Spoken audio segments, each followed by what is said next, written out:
Hey beauties, in today's video we're going to talk about empaths and how to manage your energy if you are an empath. Hey, I'm Sam Lenny and welcome back to my YouTube channel, which teaches you how to know, love, trust, honour yourself and raise your vibration. So what is it to be an empath? Well, an empath is a highly sensitive person. So it's somebody who feels other people's emotions more strongly, more intensely than the, let's just say, average person. It is somebody that can sometimes take on other people's emotions without even really being consciously aware that that's happening. And quite often empaths can be people pleasers, can want to, by nature, want to support and help people, look after people, and make sure that they're okay. And so what can happen with that is that boundaries become really loose, and you kind of can lose sight between, what is my energy? What does my energy feel like compared to somebody else's energy? Now, as I say that, because we are moving more predominantly into 5D consciousness, as somebody who is working through their blocks, their patterns, their conditioning, and changing things up in the world, what's going to happen is that your vibration is going to rise. It's going to elevate. It's going to, the frequency of it is going to increase. And by nature of that, you're going to find that you become naturally more empathic. So even if you wouldn't consider yourself to be a natural, highly sensitive person or empathic, as you continue to do your work and move through your processes and gain more awareness and overcome challenges, it's just stands to reason that you're going to become more sensitive, because you're learning to trust your energy, master your energy, learn and understand what your energy is. So you're going to understand when that energy outside of you isn't yours, it's somebody else's. So if this resonates with you, perfect. If some of this doesn't resonate, that's okay. Maybe this is a little bit of a learning thing for you, and you might find that this kind of starts to kind of draw some conclusions in your mind for you, or you might be joining the dots. So I've got a few tips for you to help you with managing your energy and basically looking after yourself. So number one, if you're an empath, empathic people, highly sensitive people, you must diarise what I call lone time or alone time. Schedule it as done, put it regularly in your diary, and then action it. Because, particularly if you're somebody that is a natural carer, if you've got a carer archetype, a mother archetype, a rescuer archetype, you're going to be more, you'll find yourself unconsciously moving towards automatically wanting to help people, and then going, oh gosh, okay, so I've now just exhausted myself. And that's a common complaint of anybody that has an empathic energy, is that we get exhausted very easily. We can dilute our energy and just feel very tired. So diarise lone time. Get it in your diary, schedule it as done, and become used to how much time you need. Bearing in mind that no 2 weeks are the same, no 2 days are the same. So if you have a period where you recognize that you're going to have a busy week or a busy day, and there's going to be lots of different characters and personalities and energies at play, and you don't know what those energies are going to be, who those people are, maybe you're going into something brand new, be aware that you might need to carve out some time for you and be proactive. Do that before you go into that scenario. And then, on the other side of things, you might recognize that you're about to go into a situation where the personalities.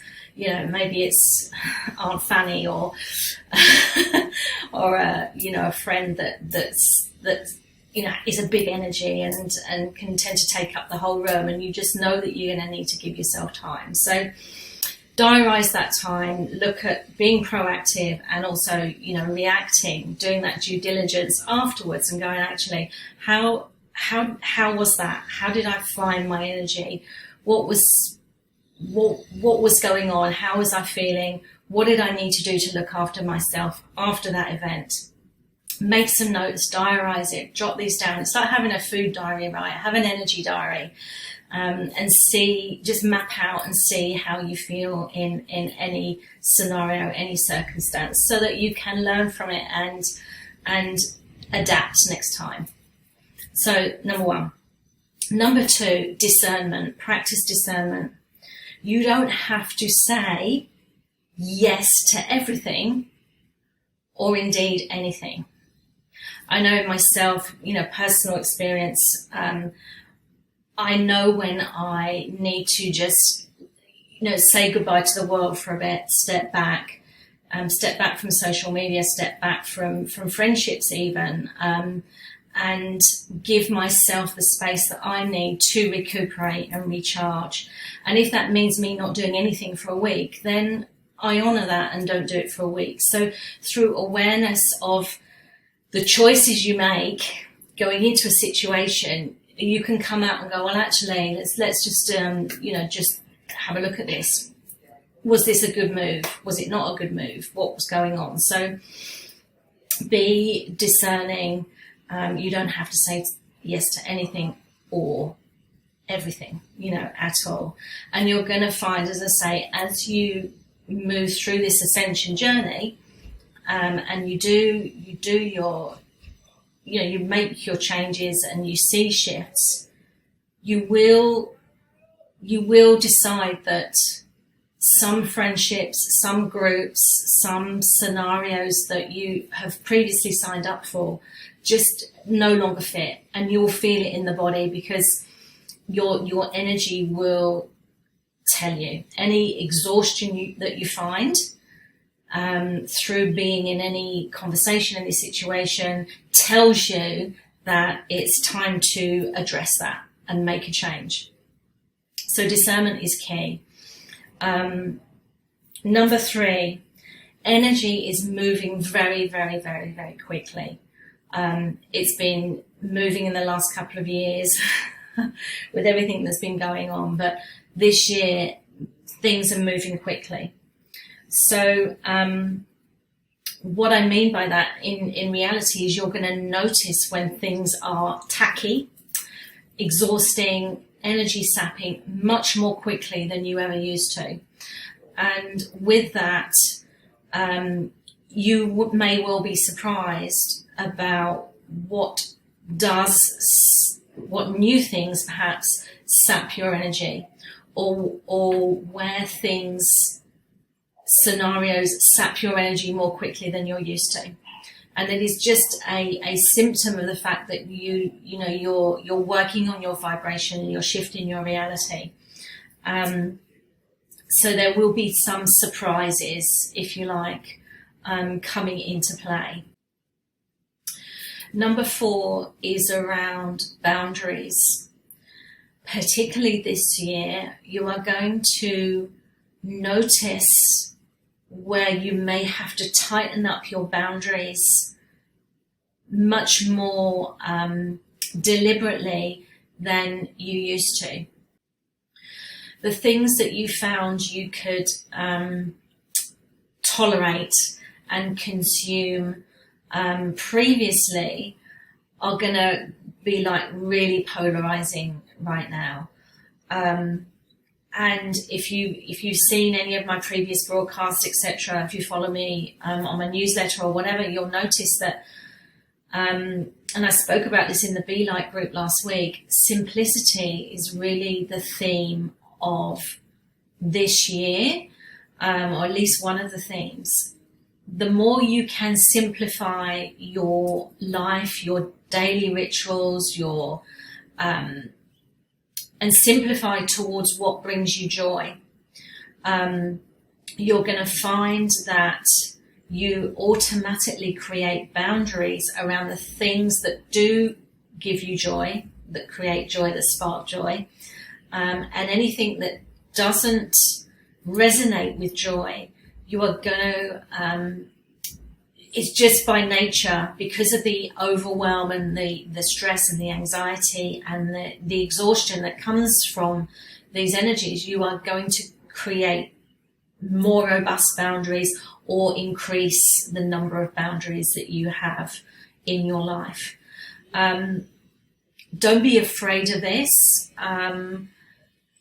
I know myself, and my experience, and I see with clients, is when sometimes when boundaries are created, it can feel like you've got a lot less in your life. And because space has been freed up, the old pattern, the old conditioning within can want to try and backfill it with something. And so you'll just be watching that for now, particularly this year. Don't backfill it.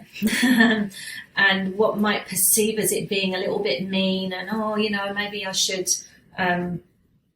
honour that friendship or honour that project that somebody's asking me to get involved with, or, maybe I should just put up with this job and my boss for the next 12 months and then think about it next year.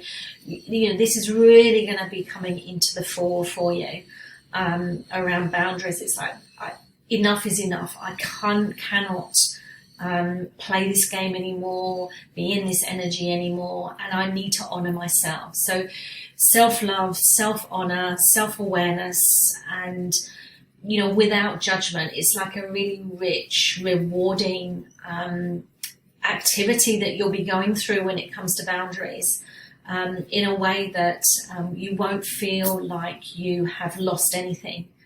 Because what will happen is, as you take that step and honour that step, you're going to find that your life is more enriching and rewarding. And just on a practical level, I know that, we don't always have the option of not speaking to somebody because they're an energy vampire, or, their frequency, their vibration, is hard work to handle. Just notice that you don't have to fill in the spaces between conversations. You get to set your scene the way you want to and stand up the way you want to. So even if you're thinking about meetings and, connections with people, it's like change up the way that it's probably 0.5, but just change up the way you do meet. And that might be that you change the surroundings that you meet up in. It might be that you do a virtual call rather than a physical call. Or it might be that you need to be physically available with somebody to feel like you can enforce a boundary with them. Life at the moment is very much about simplicity. So you don't have to... You're not filling your days anymore. You're not filling the hours. You're not even filling the minute in the way that you would have filled it 2 years ago, 3 years ago. So anyway, so I hope all those tips were useful to you. And let me know in the comments below if any of this resonates, and if you want me to do any more videos around boundaries, around empaths, around mastering your energy, just let me know in the comments below, and I will see you again soon. Take care.